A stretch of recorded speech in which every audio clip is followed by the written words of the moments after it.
Plan of action at the polls. Good evening, I'm Megan O'Rourke. As you know, Tuesday is Election Day, and we wanted to know what's pushing you to vote. Alexa ASHWELL is live with what you had to say. Well, Megan, officials are expecting a large voter turnout this year, despite the fact that it's an odd-year election. There are a lot of items on the ballot that are driving people to the polls, and we wanted to know specifically what and why. Your answer, issue 2.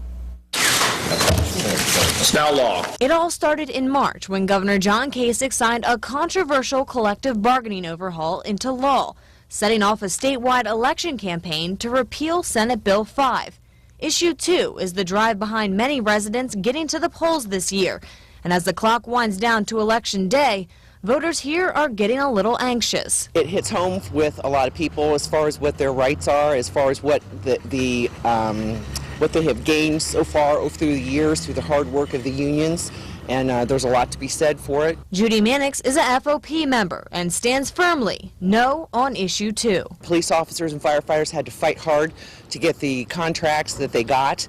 They were at the mercy of the cities for a long time until collective bargaining came in, and without collective bargaining, they have their rights as public servants are greatly diminished. But not everyone has been convinced to check no. I think that when we have retirement systems that encourage people to retire early and then return to the same job, that there's something functionally incorrect about that. Some are still on the fence with the collective bargaining repeal. I would like to give them the right to vote, but I'm not sure that the other people don't have the right also to have access to health care and all the other things that they haven't access to.